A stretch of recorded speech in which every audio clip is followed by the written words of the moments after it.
So hi Libra, welcome to your weekly reading. Welcome to the Soul Escape. मैंने आपके cards पहले pull out कर लिए हैं टाइम सेव करने के लिए। तो आपके ये कार्ड्स आए हैं 5 of wands, king of swords, hanged man, page of swords and night of wands. And आपके मैसेज कार्ड्स आए हैं rejection, feeling bitter and betrayed. तो आपके पर्सन यहाँ पर बिट्रेड फील कर सकते हैं। हम इन कार्ड्स को भी डिस्कस करेंगे। दूसरा कार्ड आया है रीबर्थ का, and I will explain this card. And third card आपका आया है जेलिसी का, this caused the split up.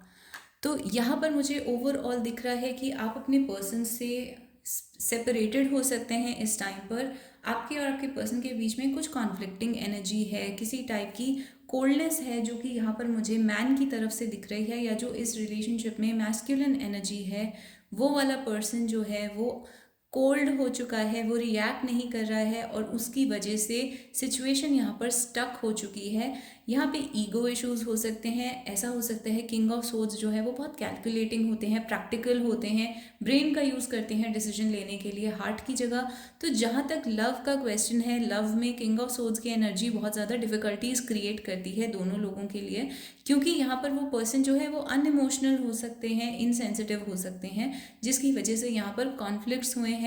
ऐसा हो सकता है कि उस पर्सन की ईगो हर्ट है और उस पर्सन को रिजेक्टेड फील हो रहा है, या ऐसा फील हो रहा है जैसे आपने उनको बिट्रे कर दिया, चीट कर दिया, या उनकी ईगो हर्ट कर दी, या फिर उनसे कॉन्फ्लिक्ट करके आपने कुछ बहुत गलत करा है। तो ऐसा आपके पर्सन को यहाँ पर फील हो सकता है, और वो बिल्कुल भी न्यू पर्सपेक्टिव से चीज़ों को देखने के लिए रेडी नहीं है। ठीक है। और यहाँ पर page of swords and 9 of wands दिखाता है कि ये बहुत ही स्टबर्न इंसान के बारे में हम बात कर रहे हैं। तो यहाँ पे ओवरऑल ये एनर्जी है। अब मुझे नहीं पता आप दोनों में से कौन है जो इसमें इस स्टबर्न एनर्जी को रिप्रेजेंट कर रहे हैं, बट एक पर्सन यहाँ पर है जो बिल्कुल भी अपनी ईगो से हटना नहीं चाहते और बिल्कुल स्टबर्ननेस में रहना चाहते हैं, और ये पर्सन का बिहेवियर थोड़ा सा रूड हो सकता है। At the same time the way they talk it can be very cutting, यानी कि वो जो भी फील करते हैं वो एकदम बोल देते हैं without any without controlling themselves. And at the same time ये पर्सन जो है वो थोड़ा सा मैनिपुलेटिव भी हो सकता है, यानी कि सिचुएशन को अपने हिसाब से कंट्रोल करने की या मैनिपुलेट करने की कोशिश करते हैं। एंड जैसे कि मैंने बोला, स्टबर्न, 9 ऑफ वॉन्ड्स अगेन जिद का कार्ड है, स्टबर्ननेस का कार्ड है। तो ओवरऑल यहाँ पर एक डेफिनेटली डिफ़िकल्ट लव सिचुएशन है। अगर हम करियर और वर्क और लाइफ के अदर एरियाज़ की बात करते हैं तो यही एनर्जी बहुत ही पॉजिटिव हो जाती है आपके लिए। तो इस वीक आप एक्सपेक्ट कर सकते हैं कि आप कंपटीशन में बहुत अच्छे होंगे, आप डिबेट्स में बहुत अच्छे होंगे। अगर आपकी किसी से आर्ग्यूमेंट होती है, आपको कुछ सेल करना है या आपको अपना पॉइंट प्रूव करना है या आपको कोई प्रेजेंटेशन देनी है, कुछ बोलना है, कुछ रिप्रेजेंट करना है कहीं पर जाके, तो आप बहुत ही कॉम्पिटिटिव एनर्जी में रहेंगे। अपने क्लाइंट्स के साथ डील करने में, कस्टमर्स के साथ डील करने में आप बहुत अच्छे से बिजनेस लाइक वे में आप बहुत अच्छे से अपने कस्टमर्स के साथ, लोगों के साथ डील कर पाएंगे, जिसकी वजह से आपकी तरफ बहुत सक्सेस आएगा। स्टडीज़ में आप बहुत ज़्यादा इम्प्रूव कर सकते हैं और आपको आपके गोल से कोई हटा नहीं सकता। ये स्टबर्ननेस जो है ये आपकी हेल्प कर रही है अपने गोल पे टिके रहने के लिए। चीज़ों को you are not ready to कि आप किसी और के पर्सपेक्टिव से किसी चीज़ को एक्सेप्ट कर लें। तो आप अपनी ही चीज़ के ऊपर अटके हुए हैं और अपने ही डिसीजन के ऊपर स्ट्रिक्टली रुके हुए हैं।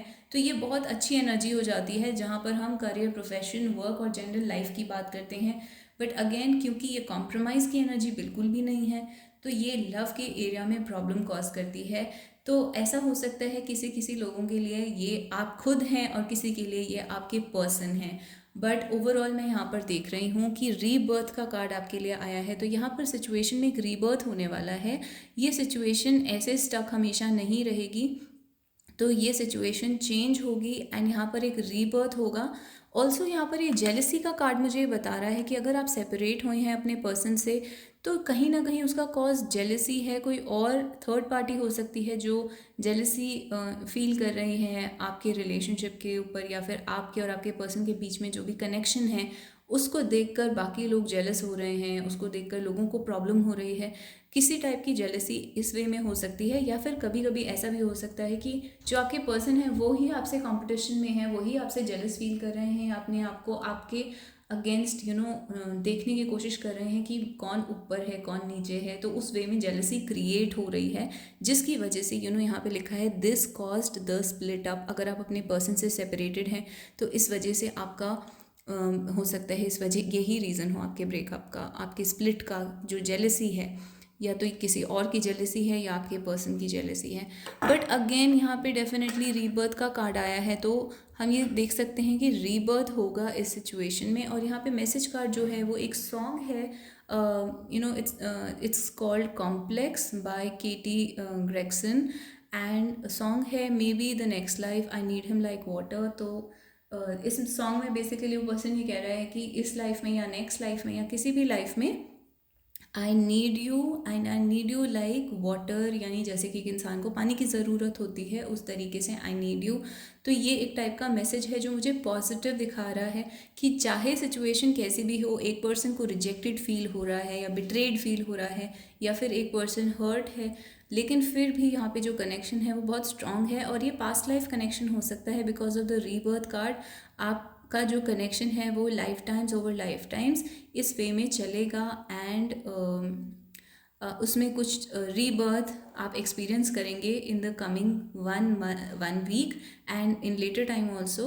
इस सिचुएशन में डेफिनेटली एक रीबर्थ की ज़रूरत है। तो ये जो भी चेंजेस आ रहे हैं आप इसको रीबर्थ की तरह समझ सकते हैं। एक चीज़ एंड होगी, पुराने कर्मा एंड होंगे, तभी नए कर्मा स्टार्ट हो पाएंगे। तो इससे डिसहार्टन होने की ज़रूरत नहीं है। अगर इस टाइप की आपको फील हो रहा है जैसे कि चीज़ें बहुत डिफ़िकल्ट हैं लाइफ में या रिलेशनशिप में, तो ये एक डेथ एंड रीबर्थ का प्रोसेस है। तो रीबर्थ होने के लिए एक सिचुएशन को डेथ से गुजरना पड़ता है, यानी कि डिफ़िकल्ट कर्मा से गुजरना पड़ता है, और इस वीक हो सकता है आपको थोड़ा सा झेलना पड़े। So this is what I have for Libra. And एक एडवाइस कार्ड ले लेते हैं क्योंकि थोड़ी सी डिफ़िकल्ट रीडिंग आई है बट कुछ पॉजिटिव भी है। 4 ऑफ पेंटिकल्स। तो आपके लिए एडवाइस ये है कि जो भी आपके पास ऑलरेडी है उसके ऊपर ध्यान दीजिए, उसको रखने, उसको संभाल के रखने पे, उसको ग्रो करने पे ध्यान दीजिए। चाहे ये आपके करियर के बारे में है, जॉब के बारे में है या आपके रिलेशनशिप के बारे में है, चीज़ों को अबैंडन करके छोड़ के don't throw away things, keep them and nurture them, और वो चीज़ें आपके लिए बहुत अच्छी हैं, बहुत ग्रोथ लेकर आएंगी। Queen of pentacles is a beautiful card.